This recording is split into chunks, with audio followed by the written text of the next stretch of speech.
ہو تیرے بیاباں کی ہوا تجھ کو گوارا، اس دشت سے بہتر نہ دلی نہ بخارا۔ غیرت بڑی چیز ہے جہان تگ و دو میں، پہناتی ہے درویش کو تاج سر دارا۔ جس سمت میں چاہے صفت سیل رواں چل، وادی یہ ہماری وہ صحرا بھی ہمارا۔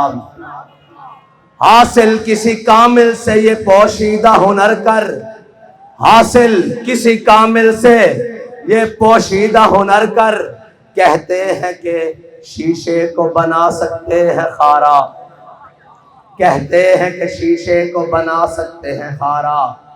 دین ہاتھ سے دے کر اگر آزاد ہو ملت،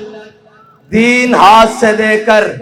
اگر آزاد ہو ملت، تو ہے ایسی تجارت میں مسلمان کا خسارہ۔ اخلاص عمل مانگ نیا گان کہن سے، اخلاص عمل مانگ نیا گان کہن سے، اخلاص عمل مانگ نیا گان کہن سے، شاہاں چے عجب گر بنوازن گدا یارام۔ اور تقریر بڑی مفصل طریقے سے کل بھی ہو چکی۔ آزادی کی داستان ایک اتنی طویل اور دردناک داستان ہے۔ لوگ سمجھتے ہیں کہ آج پرنٹنگ پریس کے ذریعے ایک پاکستان کا جھنڈا چھاپ کر اور ایک ادھر چھوٹا سا بیج لگا کر ہم بڑے پاکستانی ہونے کا اظہار کر رہے ہیں، یا کسی بلڈنگ کے اوپر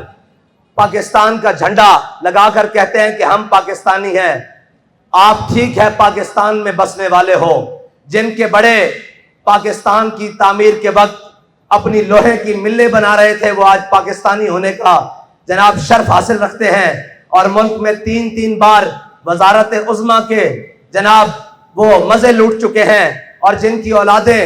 آج یہودیوں کے پاس تربیت کر رہی ہیں، اور جنہوں نے ملک کے اندر صرف گیندے اور بلے مار کر اپنا نام کما کر پھر وزارت عظمیٰ کی سیٹیں حاصل کر کے وہ سمجھ رہے ہیں کہ ہم پاکستانی ہیں۔ پاکستانی وہ نہیں ہے، پاکستانی وہ ہے کہ جب پاکستان کا پرچم اٹھانے پر گلے کٹ رہے تھے ان گنت، اور جب پاکستان کا پرچم اٹھانے پر چھپ کر ہجرتیں کرنی پڑ رہی تھی، اور جب پاکستان کا نعرہ لگانے پر کنبے کے کنبے دریائے راوی میں قتل ہو رہے تھے، اور جب پاکستان کا نعرہ لگانے پر پوری کی پوری ٹرینیں سر کاٹ کر امرتسر سے لاہور بھیجی جا رہی تھی۔ پاکستان کا نعرہ لگانا اس وقت مشکل تھا، اور اس وقت مشکل ہمارے بڑے اپنے کاروبار نہیں چمکا رہے تھے، ہمارے بڑے اپنی ملیں اور انگریز سے جاگیریں نہیں حاصل کر رہے تھے، بلکہ ہمارے بڑے نعرہ لگا رہے تھے کہ بٹ کے رہے گا ہندوستان اور بن کے رہے گا پاکستان، اور پاکستان کا مطلب کیا؟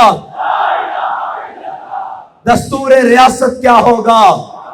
وہ تھے ہمارے بڑے، اور ان بڑوں کی لائن اسی طریقے سے آج ان کی اولادیں بھی،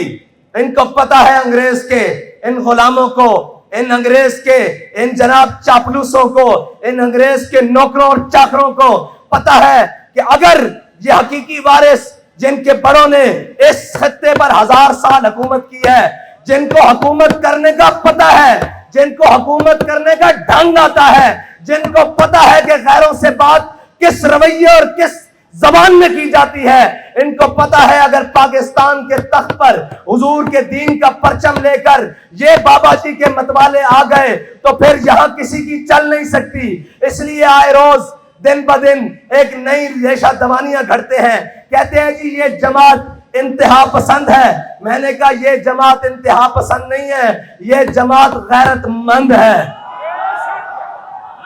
اور اگر غیرت مندی کا نام انتہا پسند ہے تو پھر میں بھی انتہا پسند ہوں، پھر میرے بچے بھی انتہا پسند ہیں، پھر میرے کارکن بھی انتہا پسند ہیں، پھر ہمارا بات بھی انتہا پسندی ہے۔ اور غیرت مندوں کو جب بے غیرتوں کو غیرت کی بات دلائی جائے نا تو وہ کہتے ہیں بڑی انتہا پسندی ہو رہی ہے۔ ہم ان کو غیرت دلانے کی بات کرتے ہیں۔ میں آپ کو پاکستان کی تاریخ کا ایک واقعہ سناتا ہوں۔ پاکستان بن گیا، کچھ دیر بعد، کچھ وقت گزرنے کے بعد ایک شخص ہندوستان میں گرفتار ہو گیا سمگلنگ کے جرم میں، جو پاکستان بارڈر کراس کر کے ادھر سمگلنگ کے جرم میں گرفتار ہو گیا۔ جب وہ گرفتار ہوا تو تب نیا نیا نظام بن رہا تھا،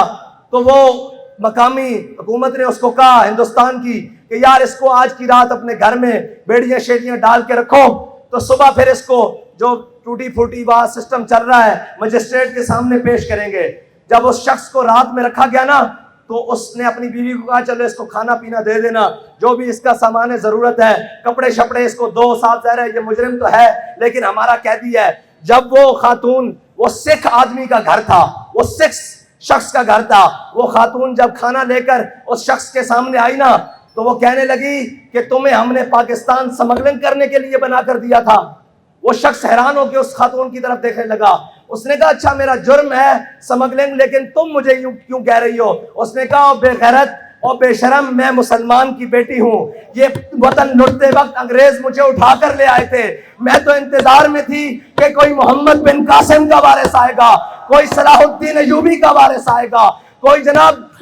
محمود غزنوی کا وارث آئے گا، تم تو سمگلر نکلے۔ وہی سمگلروں کی اولادیں اور وہی سمگلر جو جناب آج سوئس بینک میں یہاں سے پیسے نکال کر وہاں بھیج رہے ہیں، یہ سمگلروں کی اولادیں ہم پر مسلط ہیں۔ اس خاتون نے، اس بہن نے کیا کہا؟ اس نے کہا ہم نے لاکھوں اپنی عزتیں اس لیے لٹوائی تھی کہ تم سمگلنگ کرو، ہم نے تو عزتیں اس لیے لٹوائی تھی کہ وہ پاکستان بننے جا رہا ہے جس پاکستان میں حضور کا دین کا پرچم بلند ہوگا۔ یہ ہے ہماری داستان،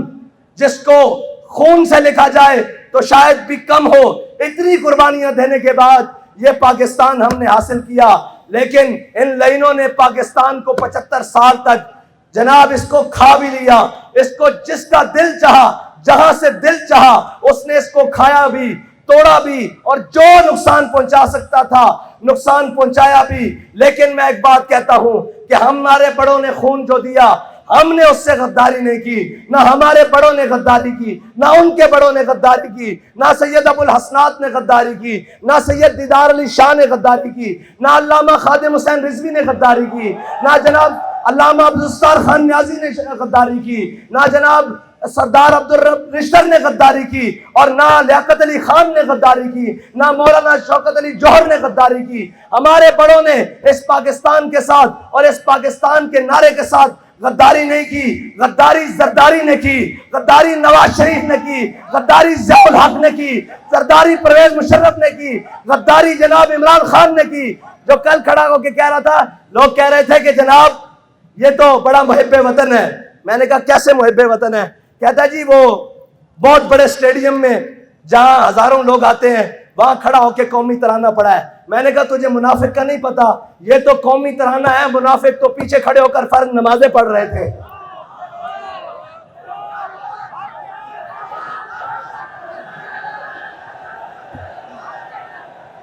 منافقوں کی پہچان ہی یہ ہے، منافق تو پیچھے کھڑے ہو کر فرض نمازیں پڑھ رہے تھے، جمعے والے دن پہلے ممبر پہ کھڑے ہو جاتے تھے۔ یہ تو منافق کھڑا ہو کے ترانہ پڑھے گا نا، اس کا پردہ جو چاک ہو رہا ہے، اس نے ترانے پڑھنے ہیں۔ تو ترانے نہیں، تو جو ترانے لکھنے بھی شروع کر دے، ہمیں اس سے غرض نہیں ہے، ہمیں پتہ ہے تو منافق اعظم ہے۔ اور اب ڈیلے کرنے کے لیے ہمارے پاس خبریں موجود ہیں، کون کس سے ملنے کہاں کہاں جا رہا ہے۔ یہ یاد رکھنا، وہ کوئی بھی ہو جس نے اس پاکستان کے ساتھ کسی قسم کی بھی غداری کی ہے، تحریک لبیک پاکستان والے اس کے وجود کو قبول نہیں کریں گے، اس کے وجود کو قبول نہیں کریں گے۔ جس نے کہا یہ عارضی لائن ہے، اس کے وجود کو قبول نہیں کریں گے۔ جس نے کہا جناب ہم ایک ہی رحمان اور رام کو مانتے ہیں، اس کی وجود کو تحریک لبیک پاکستان والے اور یہ ملت قبول نہیں کرے گی، اس لیے کہ وہ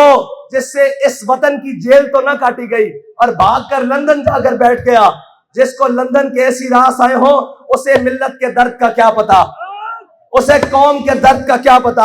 اس کو کیا پتا کہ یہاں بیٹیاں غربت کی وجہ سے تمہارے کرتوتوں کی وجہ سے کاٹی جا رہی ہیں، ہمارے کرتوتوں کی وجہ سے نہیں۔ تم نے اس ملک کے عوام اور قوم کو اس حد تک لے جایا ہے کہ سارے دیکھ کر کہتے ہیں کہ یار یہ تم نے پاکستان حاصل کیا، یہ تم نے نعرہ لگایا، یہ تم نے اپنے وطن کے ساتھ کیا۔ میں ان سب کو کہتا ہوں ہم نے اپنے وطن کے ساتھ کچھ نہیں کیا، ہم نے لاشیں اٹھائیں، بھائی زخمی کروائے، بچے اپنی بچیاں جیلوں میں بھجوائیں، جناب گھروں کی چادر اور دیواری کی پامالی کی، لیکن اپنے پاکستان کے خلاف ایک حرف نہیں بولا، ایک سوچا بھی نہیں، بلکہ یہ کہا کہ اوئے یہ پاکستان ہمارا ہے، یہ پاکستان ہمارے بڑوں نے بنایا ہے۔ ابھی فی الحال یہ کچھ جناب وہ چند ناہنجاروں اور غداروں کے ہاتھ میں ہے، لیکن یہ یاد رکھنا وہ کہہ گئے ہیں نا کہ منزلیں عشق کی آساں ہوئی چلتے چلتے۔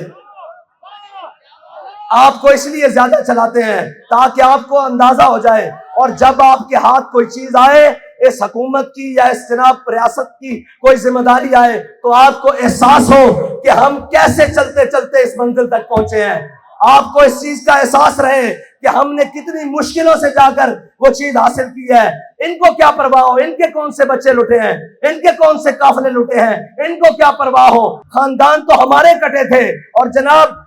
ٹرینیں تو بھر کر ہمارے سروں کی آئی تھی، یہ تو آئے اور امریکہ نواز بیٹھ کر آ کر، کوئی برطانیہ نواز، کوئی امریکہ نواز، کوئی انگلستان نواز، کوئی فرانس نواز، وہ آ کر ہمارے پر حکمران بن گئے۔ یہ درد تو ہمیں ہے نا، یہ درد کو مزید بڑھانے کے لیے منزلیں عشق کی آساں ہوئی چلتے چلتے،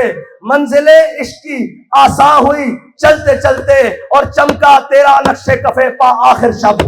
اور چمکا تیرا نقش کفے پا آخر شب۔ اور یہ یاد رکھنا منزلیں انہیں کو ملتی ہیں جو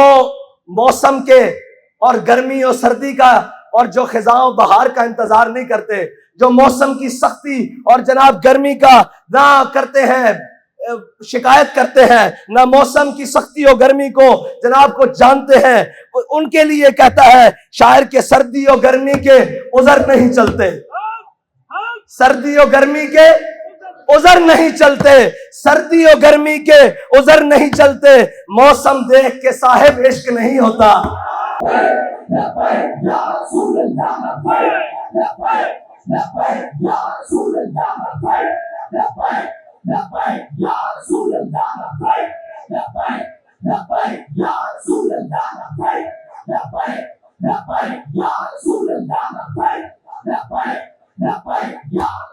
اور ہم سے ڈرنے والے یہ یاد رکھیں کہ ہمارے اندر کوئی تمہارے لیے نرمی نہیں ہے، اور ہمارے پاس نظریہ بڑا صاف ہے اور بڑی کھلی بات ہے، جو حضور کا غلام ہوگا وہ ہمارا امام ہوگا، لیکن جو ان سے بیگانہ ہوگا ہماری جوتی بھی اس سے مہنگی ہے، ہماری جوتی کے ساتھ لگنے والی خاک بھی اس سے مہنگی ہے انشاءاللہ۔ بس اتنی بات ہے کہ اپنے کارواں کو اور اپنے جذبے کو اسی طرح سلامت رکھتے ہوئے، اور سفر جتنا بھی طویل ہو جائے، تھک گئے ہو،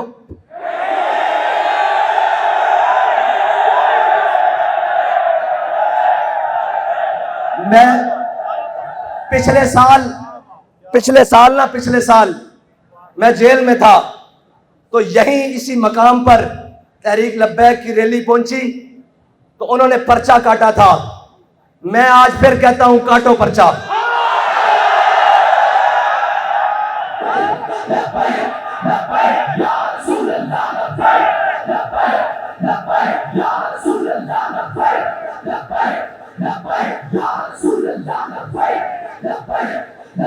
ایک ایک کا نام گن لو،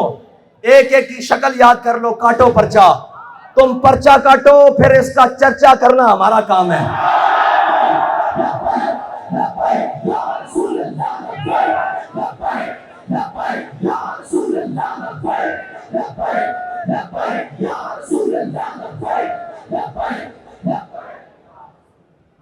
اور آج ایک بیان چل رہا تھا کہ جی یہ بہت بڑی غلط فہمی ہے کہ اسلام تلوار سے پھیلا ہے۔ میں نے کہا اوے لانتی اوے مردود، یہ سب سے بڑی غلط فہمی ہوگی کوئی تجھے انسان مانے، تیرے اندر انسانیت والی خصلتیں بھی نہیں ہیں، نہ تجھے روحانیت کا پتہ، رونیت پڑتا ہے، نہ تجھے کسی بات کا پتہ، نہ تجھے کسی کام کا پتہ، حکومت تجھ سے چل نہیں سکی، ملک کے خلاف تو بکتا ہے، اداروں کے خلاف تو بکتا ہے، ہر چیز تیرے شر سے کوئی بچا نہیں۔ یہ ایک واحد شخص آیا ہے پاکستان میں جس کے شر سے کوئی محفوظ نہیں، نہ دیندار محفوظ، نہ تاجر محفوظ، نہ وکیل محفوظ، نہ جج محفوظ، نہ جناب فوج محفوظ، نہ وطن محفوظ۔ اس کے ہوتے ہوئے کشمیر کی فروخت ہوئی ہے، بڑی بڑی باتیں آئیں، بڑا بڑا مشکل وقت آیا، لیکن یہ لعنت کا توق اس کے گلے میں پڑا ہے کہ کشمیر فروخت ہوا ہے، اور برسرے